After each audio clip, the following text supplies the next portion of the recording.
Welcome. Let the pressures of the modern day gradually fade away as we travel back in time. We journey many centuries ago to a dense, silent forest in medieval Europe. It is late at night. A gentle, steady rain has begun to fall, tapping softly against the broad leaves of ancient trees. The sound is perfectly regular, predictable, and soothing. In the heart of this woodland sits a small wooden cabin, the home of a local herbalist.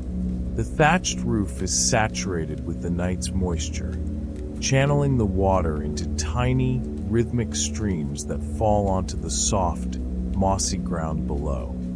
Through the small, leaded glass window, a single beeswax candle casts a soft, golden, warm glow. Here, time moves differently. There is no rush, no urgency. Only the steady cycle of the seasons, the growth of plants, and the natural flow of the world. Take a deep breath, feel the cool forest air, and let your mind rest. As we step inside the cabin, the air becomes instantly thick with the rich, earthy aroma of dried plants. Looking upward, the dark oak beams of the ceiling are almost entirely hidden by hundreds of hanging bundles. Each bundle has been carefully tied with rustic linen twine. There is wild lavender harvested in midsummer, now faded to gray, yet still releasing a faint floral scent that promotes deep relaxation. Beside it, hang dried sprigs of chamomile, rosemary, and broad leaves of sage.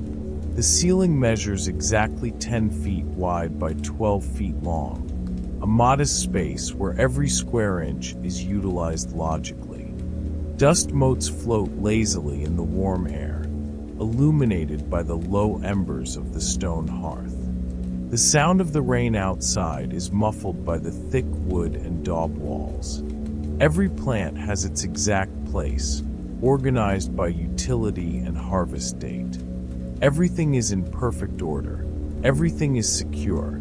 Everything is at peace. In the center of the cabin sits the main workbench. It is crafted from a single slab of ash wood, 2 inches thick, worn smooth by daily use over decades.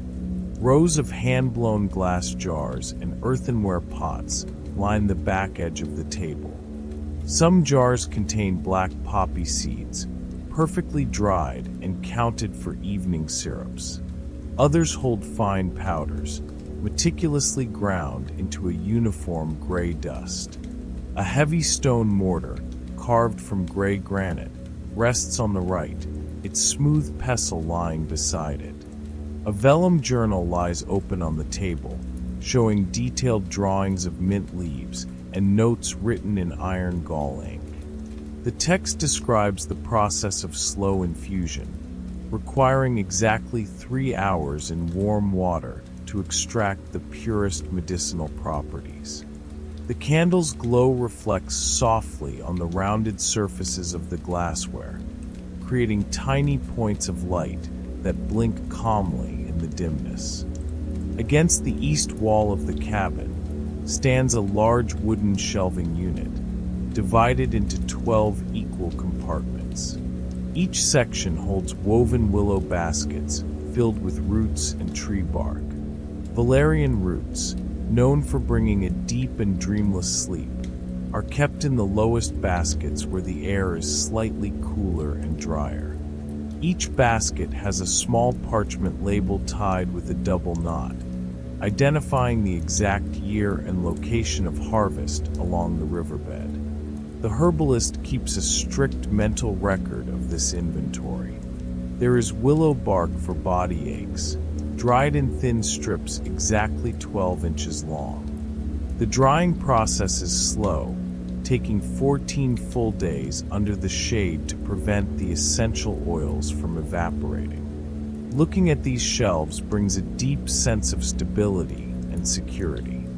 Nature provides everything that is needed, and it has all been collected with patience, respect, and mathematical precision. In the opposite corner, The stone hearth serves as the thermal heart of the cabin. Built from 52 carefully fitted river stones, it holds the heat with extreme efficiency.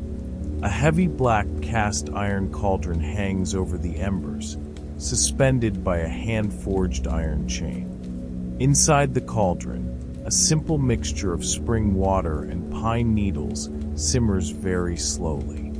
There are no violent bubbles, only an almost imperceptible movement on the water's surface. A thin, gray wisp of steam rises rhythmically, blending into the room's air and adding a clean, resinous note to the ambience. The heat emitted from the stones radiates steadily, keeping the indoor temperature at a perfect, comfortable level. The soft sound of the warming liquid joins the pattern of the rain outside, creating a monotonous symphony that soothes the nervous system. The fire gradually lowers itself, turning into gray ash and glowing charcoal, inviting rest. Approaching the cabin window, we observe the small, diamond-shaped glass panes, held together by gray lead cames. This glass, hand-blown in a local workshop, is not perfectly flat. It has tiny imperfections and ripples that gently distort the outside world. Heavy raindrops collide against the exterior of the glass, pooling together before sliding slowly downward, following predictable and repetitive paths. On the other side of the pane, the outlines of ancient trees are merely dark, static shapes against the deep night. The oak frame of the window measures exactly 16 inches wide, rough to the touch and weathered by time. The golden glow of the internal candle reflects on the water streaming down the glass, creating a subtle pattern of moving lights that hypnotizes the eyes. The sound of the wind outside is just a distant whisper, blocked by the solidity of the structure, reinforcing the absolute safety of this sanctuary. Upon a smaller side shelf, rest the materials used for the daily organization of the harvests. A large ball of raw linen twine, with exactly 200 meters of hand-spun fiber, rests beside a pair of forged iron shears. The process of tying the herbs is a ritual of patience. Each bundle of plants must contain exactly the same volume, equivalent to a firm handful by the herbalist. The twine is cut into standardized 12-inch pieces, wrapped twice around the stems, and secured with a firm square knot. Beside the tools, a few sprigs of peppermint freshly picked in the late afternoon rest on the wood, waiting their turn.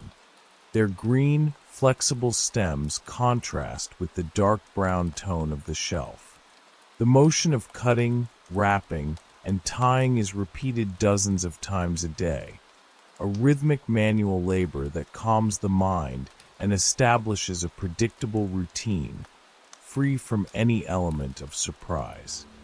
Precision is the foundation of working with plants.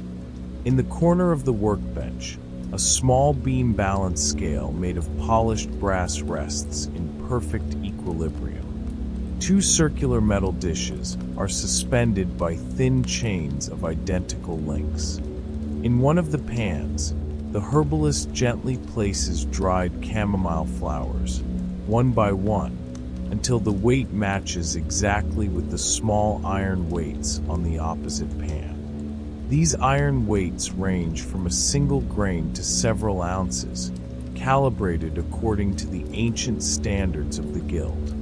Perfect balance is achieved when the central brass indicator points directly upward, without swaying to the left or to the right. There is no rush in the weighing. Each added flower alters the balance almost imperceptibly. The silence of the night allows one to hear the nearly inaudible click of metal as the scale settles. This focus on microscopic fractions of weight pushes away complex thoughts, bringing the mind to the simplicity of the present moment. The herbalist's knowledge is recorded in a thick volume bound in dark sheepskin leather. Its pages are made of thick, durable parchment, which emits a soft, dry rustle when turned. Each page contains meticulous notations in Latin and the local tongue, written in a firm, uniform script. The texts detail the exact water temperature for each infusion, the ideal lunar cycle for root harvesting, and the correct combinations to create soothing salves. Alongside the text, detailed hand-drawn sketches show the external cellular structure of linden leaves and elderflowers.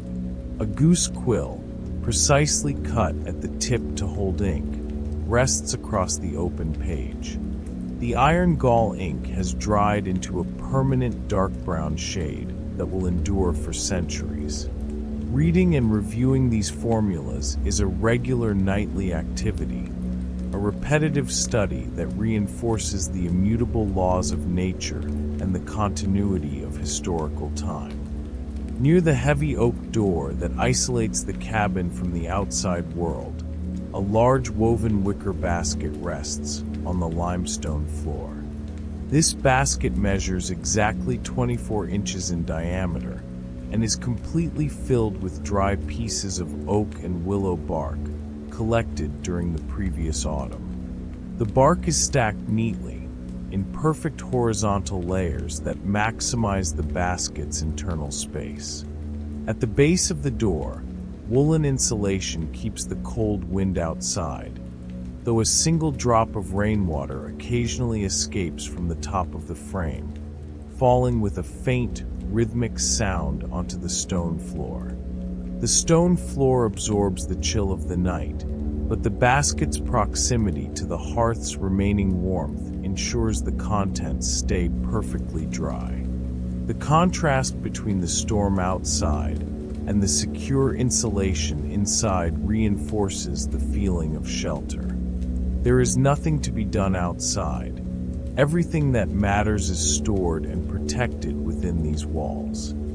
Aligned with geometric precision on the center shelf, stand 10 identical unglazed clay pots. Each vessel measures exactly 8 inches in depth and was shaped by hand on the potter's wheel in the neighboring village. Inside them, pure plant oils undergo a slow process of infusion, absorbing the properties of macerated flowers and leaves over 40 days and 40 nights. One pot contains almond oil infused with marigold petals, resulting in a thick, soothing liquid for the skin. Small parchment tags, tied to the neck of each pot by a thin hemp thread, display dates in Roman numerals. The silence in the cabin is so profound that one can almost imagine the oil subtly settling inside the porous clay. This process cannot be rushed. It demands the passage of time, the natural cooling of the night, and the gentle warming of the day. Everything rests in a state of absolute patience. Looking closer at the workbench, we see the heavy mortar made of dark gray granite. Its inner bowl has a diameter of exactly 6 inches and has been polished smooth by the constant friction of thousands of seeds and roots over the years. At the bottom of the cavity rest chopped pieces of camphor root, partially crushed into a coarse, grayish powder. The granite pestle, heavy and perfectly shaped for the herbalist's hand, rests tilted against the stone wall of the mortar. The act of grinding is performed during the early hours of the evening, following a continuous and rhythmic circular motion.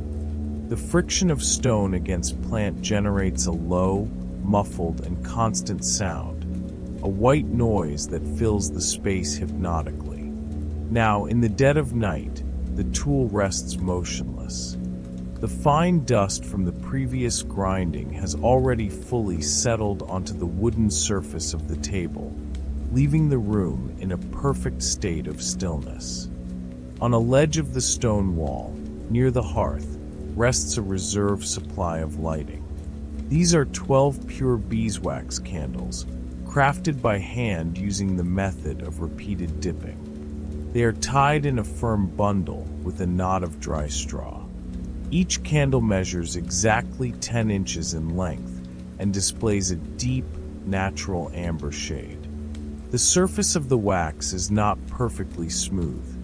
It contains tiny ripples and concentric lines that reveal the various vertical layers added during manufacturing. These candles burn very slowly and cleanly, releasing a subtle aroma of wild honey and propolis that thickens the air in a comforting way. The flame of the single lit candle beside them flickers minimally, consuming about 3 grams of wax every hour. The consumption is predictable, linear, and silent.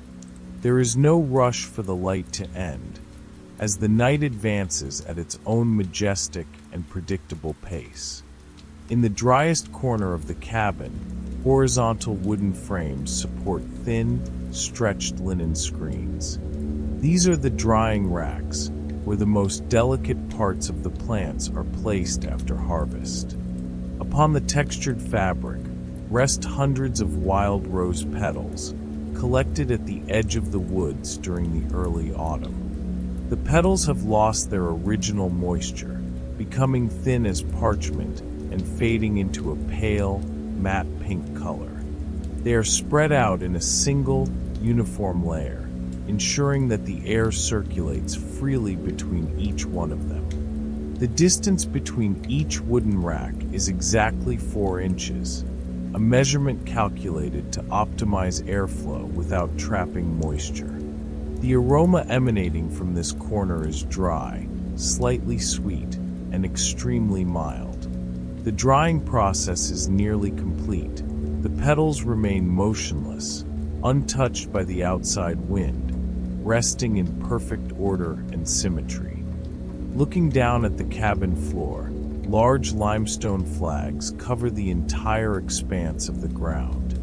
The stones are irregular, cut by hand in local quarries, and set upon a thick bed of sand and lime to insulate against subsoil moisture. In the north corner, 3 coarse burlap sacks are stacked stably against the wall. These sacks contain dry grains and wheat bran, used as a base to create herbal pastes and warm poultices. The gray fabric of the burlap is rough, woven from tightly twisted jute fibers. On the stone floor near the sacks, a few stray grains and tiny dried lavender flowers rest motionless in the dimness.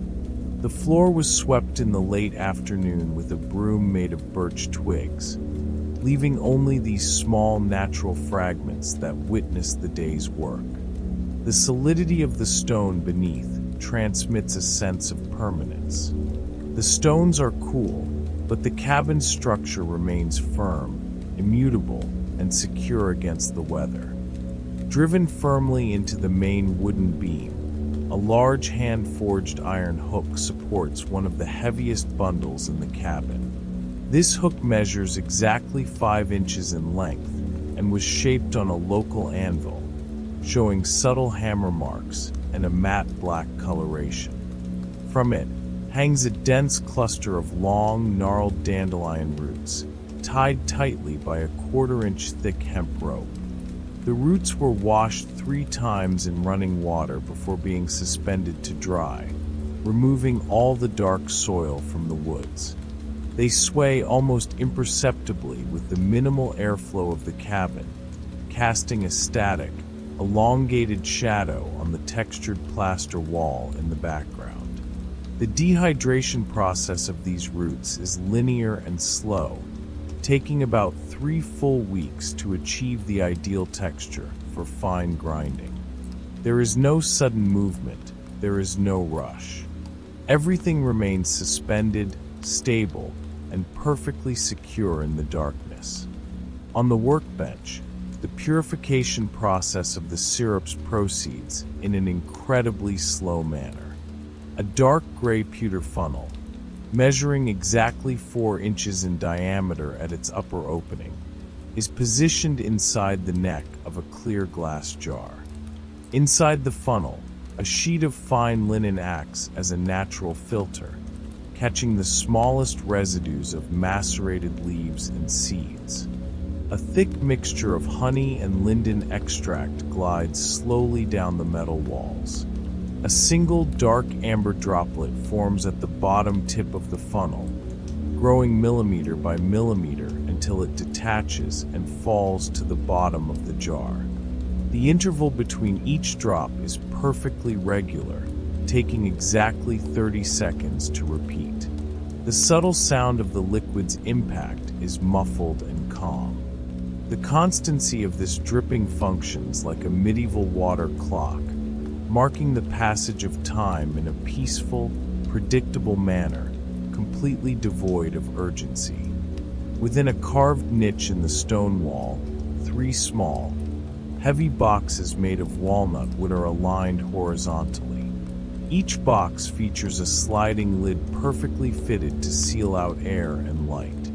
The first box is slightly open by an inch, revealing solid, golden chunks of dried pine resin. These resin stones, harvested by scraping the bark of the forest's oldest trees, emit a sharp, clean, balsamic scent that helps clear the mind. The total volume of resin stored in the box is exactly half a pound, an amount sufficient to last through the entire winter season. The texture of the walnut wood is rough and robust, designed to withstand the wear of time and protect the valuable contents against the dampness of the outdoor rain. Looking at the simple geometry of these boxes brings a deep sense of control, stability, and rational domestic organization, where every element of nature has its appropriate vessel. Upon the rustic wooden bench rests a shallow plate of polished pewter, 8 inches in diameter. The plate contains hundreds of small, round coriander seeds, perfectly dry and cleared of any impurities. The herbalist spent the afternoon sorting these seeds one by one, discarding leaf fragments and small twigs. Each seed measures approximately 1/8 of an inch, displaying a uniform light brown color and tiny vertical ridges on its spherical surface. The soft candlelight strikes the plate horizontally, causing each seed to cast a minuscule shadow onto the gray metal surface. There is no movement on the plate. The seeds are perfectly static, accumulated in a gentle concentric mound in the center of the vessel. The total weight of the seeds is light, yet their presence represents weeks of careful harvesting in the open fields beyond the forest. Everything is motionless, preserved, and ready for final storage. Next to the stone hearth, within a recess designed into the masonry, a stack of oak firewood is organized with precision. There are exactly 18 logs of split wood, each cut 40 inches long to fit perfectly within the fire space. The thick, gray bark of the oak displays deep ridges that reveal the age of the tree from which they were sourced. The wood is completely dry, having been stored under a sheltered shed for 6 months before being brought inside the cabin. The residual heat from the hearth's low embers reaches the woodpile, releasing a dry aroma of warmed wood that integrates perfectly into the ambience. This reserve of fuel ensures that the cabin remains warm and secure for the coming nights, eliminating any concern about the cold or sudden changes in the weather outside. The order and stability of this pile reflect the security of a life built on slow preparation and constancy. On the upper shelf, 3 earthenware jars with a deep cobalt blue glaze stand out. This color, obtained through rare minerals brought by distant trade routes, serves a functional purpose, protecting the most light-sensitive syrups from sunlight. Each jar measures exactly 9 inches in height and features a natural cork stopper pressed firmly into its neck. Small white parchment tags, written in a fine, elongated script, identify the orange blossom extracts and concentrated linden infusions. The candle's reflection on the smooth, vitrified surface creates a bluish point of light that remains perfectly static. The weight of each jar is substantial, conveying a sense of density and permanence. Inside these vessels, the liquids rest in total darkness and thermal isolation, keeping their soothing properties intact, aligned identically and symmetrically on the dark oak shelf. Next to the large granite tool, the herbalist utilizes a smaller mortar, crafted entirely of cast brass. It measures just 4 inches in diameter and is reserved exclusively for substances that require an extremely fine, impalpable reduction into powder.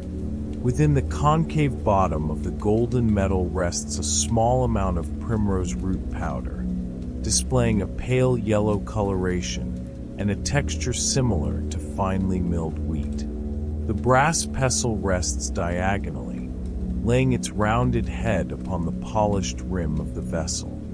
Not a single dust particle moves in the surrounding air. The process of fine grinding consumes about 40 minutes of continuous circular motions, generating a soft metallic friction that ended hours ago. The result is complete stillness. The metal of the mortar retains the coolness of the night, contrasting with the warmth emanating from the distant hearth, adding another element of order and calm to the room. In a less illuminated corner of the cabin rests a large oak chest, reinforced with horizontal strips of forged iron. Upon the heavy wooden lid lies a keyring with 3 iron keys arranged in a circular loop. The largest key measures exactly 6 inches in length and features complex teeth, designed to lock the chest where tax ledger books and the rarest seeds imported from the East are stored. The keys are heavy, cool, and display a dark patina of natural oxidation that witnesses the passing of decades. They remain motionless, casting a matte sheen under the faint candlelight. The chest is shut, and its contents are perfectly protected against rodents and moisture. The presence of these keys and the chest reinforces the idea of security, privacy, and material stability. Everything is locked, everything is stored, everything is under absolute control on this silent night. Turning our eyes back to the stone hearth, we notice that the fire has changed state. The tall, active flames have completely disappeared, giving way to a thick layer of fine gray ash. Beneath this protective mineral dust, a few oak embers still glow with a deep, dark orange color. The heat emitted now is not intense, but rather a constant, gentle, and extremely comforting thermal radiation that keeps the cabin's air perfectly pleasant. There are no pops in the wood, no dense smoke, only the natural process of slow cooling that will extend until dawn. The ash insulates the heat, causing the charcoal to burn linearly, millimeter by millimeter, without any rush. This subtle, dying glow acts as a visual signal that the day has completely ended. It is time to cease all mental activity and allow the body to follow the decreasing rhythm of the fire. Now, the entire cabin is immersed in a deep, welcoming twilight. The single beeswax candle has reduced to a small pool of amber liquid, its minimal flame flickering softly before extinguishing completely. The sound of the rain outside remains the same, a constant, rhythmic, and eternal whisper that isolates this space from all the rest of the world. All the herbs, jars, baskets, and tools are stored in their proper places, resting in the protective darkness. There is nothing left to be planned, no more data to be measured, no more tasks to be fulfilled. The day's cycle has closed with perfect mathematical exactness. Feel the absolute security of the stone walls, the gentle warmth emanating from the embers, and the stillness of the ancient woods. Let your breathing become as slow as the filtration of the oils. Surrender to the silence. Sleep deeply, in perfect peace sleep.